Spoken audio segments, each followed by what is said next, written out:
Now here's a screenshot of a peer-to-peer or file sharing program. Unfortunately, this is directed at people, usually young people, who want to get, quote, free music, unquote. There is no such thing as a free lunch, but these are out there, as well as the nasties, and you may or may not be getting what you think you're getting. It's advisable to avoid these. If they are set up on a Windows computer on a limited user account, and if that user account gets infected, at least it will not infect the whole computer. That's why it's important to have everyone have a limited account. Now here's a close-up of the browser address bar. Notice we see the lock. We see the HTTPS. It's different color. In this case, it's green. And then we have the address itself. In this case, it's the My Web of Trust. Again, we're on slide 3 for protecting your computer. And again, the very first item, back up your valuable data. Bet you're getting tired of hearing that. It's that important, especially if you're a business.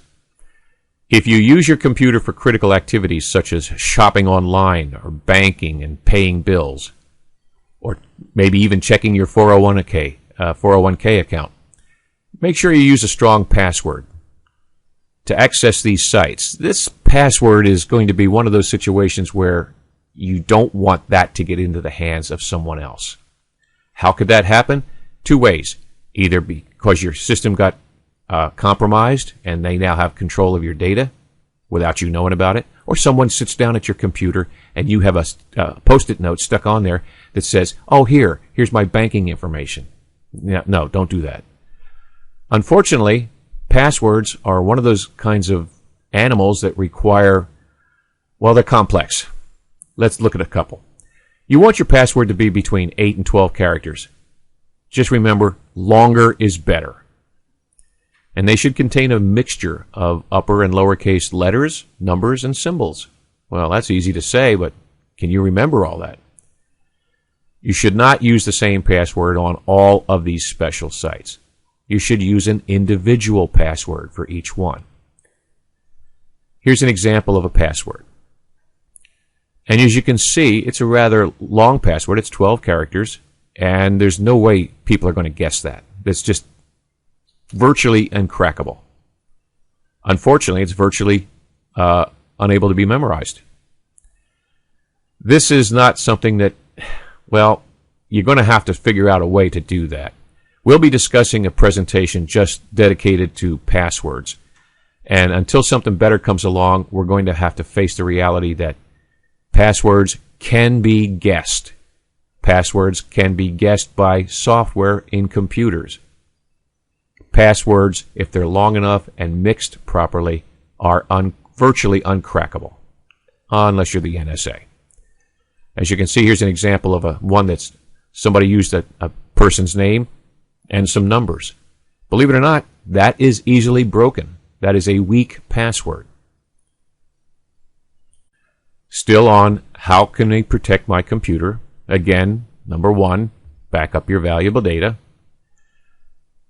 Do not click on web links that come in unsolicited email. Now, we just went over that earlier with a slide.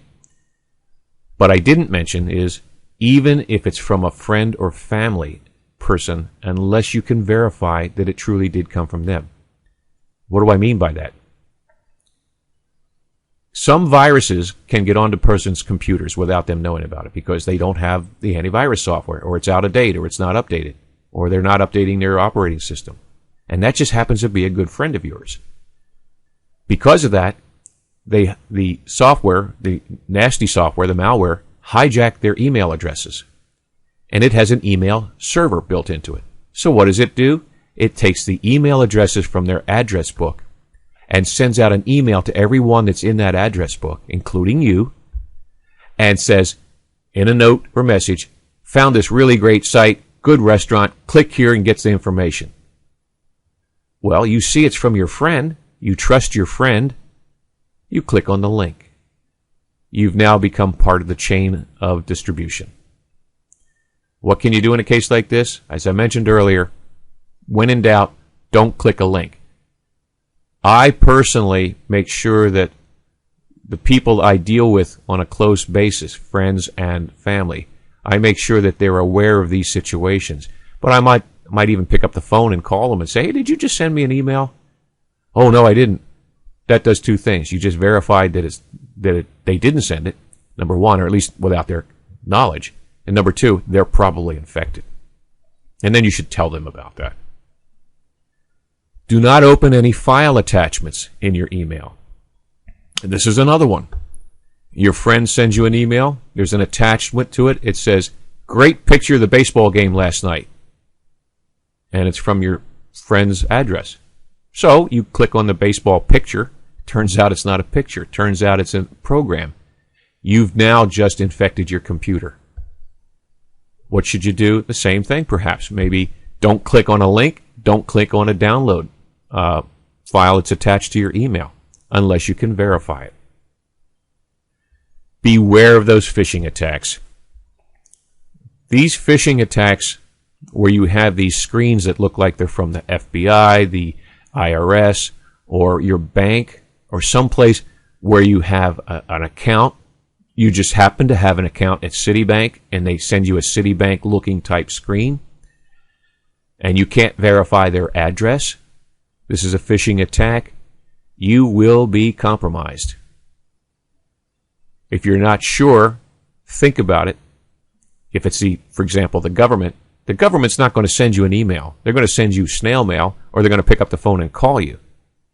That should be a green light to go ahead and say, okay, I'm not going to do anything here. I'm just going to stop and let it go. Not all browsers are alike. When you get Windows, for example, it comes with Internet Explorer, a version of Internet Explorer, depending upon the version of Windows that you have. In the latter versions of Windows, it's a very good browser. However, in many of the things that it does are not standards compliant. Now, that's not a bad thing. It just means they're going to do it their way, which may not be the same way that the standards committees want to do. When that happens, you can get things that don't necessarily work properly when you're viewing things on the internet, or not checking things properly to make sure that the website is really a good website that you're going to. All of these browsers, they're not 100%, but all of them are competitors and all of them are very good. So when in doubt, in my case, I have 3 browsers on my computer. Do I need 3 browsers? No. But I use them depending upon what function I want to do. Do I use Firefox? Yes. Why? Because it has a lot of extensibility, where Internet Explorer doesn't. What's extensibility? I can get plugins for it and make it do things easier for me. I can block advertisements, for example. I can block pop-up windows. I can read books online. Can't do that with some browsers. These are just some of the things that you can do with them. I would suggest having at least one other browser to get online in case your Windows machine gets infected. Sometimes the nasties will block Internet Explorer from running. You will not be able to get on the internet. You can't download files to clean up your computer. Open up Firefox or Chrome and you can. Then you can download the file and clean up your computer. Now here's a good example of one of those phishing attacks that I mentioned earlier. And again, you have to be very careful. It's from PayPal. PayPal, for those that don't know, it's kind of like a payment system that you can do over the internet that's accepted by many retailers throughout the country and the world. They're sending you a letter.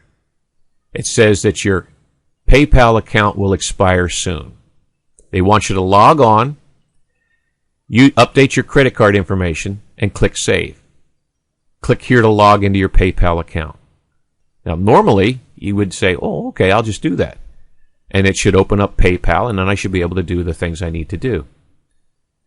However, at the very bottom of this screen, if you look, there's the address down at the bottom. HTTP, no S. PayPal always has an S. And then it says uspaypal.com-stz.info. Well, that certainly isn't PayPal. PayPal is paypal.com. usually HTTPS, PayPal.com. Right away, that's a red flag. Do not click on the link. If you do, you'll probably be directed to a website that kind of looks like PayPal, not the same address. You'll type in all that information, and you've just been hacked. Probably even identity theft. This is one of those situations where phishing is more of a situation called social engineering. Social engineering, they want you to not pay attention, but we want it to be familiar to you so that you just routinely do it. Here's an example of an email with attachments. Dear member, and then proceed to tell you exactly what they want, and they have 2 attachments. One of the attachments appears to be a file. The other attachment appears to be an address for a browser. You'll download both of these. The attachment with the file probably won't do anything because it's a text file. I know that. You don't know that. The link, though, which would be over here in the online banking verification, what that will do is that will open up a link to a website. The act of opening the link will trigger that other attachment. You've been compromised. That's just one scenario. There could be many other scenarios as how this happens. Be very, very careful. If you can't verify where it came from or to your satisfaction, then don't open the attachment. Okay, and lastly, sorry to browbeat you with this, back up your valuable data, no matter what it is. Whether it's personal data, documents, letters, email, you could even back up your email, back up your whole system. It depends on what you want to do and how to do it. Can you do it yourself? Yes, you can. Does it require a little knowledge? Yes, it does. Someone asked me a long time ago, I must know a lot about computers. I said, I know enough to get in trouble, which is probably true. But and then he said, well, you probably know how to change the oil in your car. And the answer is, yes, I could learn. I'm not going to learn. I'm going to have someone else do that. When in doubt, have someone, especially an expert. And there are plenty of experts around. They charge reasonable rates. Have them even tutor you on how to do certain things so you can see how it's done. Make that initial investment and then do it. In the case of data, back up your data. Okay, we have a couple of slides here to show you links of interest, the Web of Trust that I mentioned, how to get the software, internet software, and security software from Microsoft. Get NetWise, Malwarebytes, which is anti-spyware software, Super Anti-Spyware, which is another anti-spyware. Both of these are good. Both of these have very good reputations as well.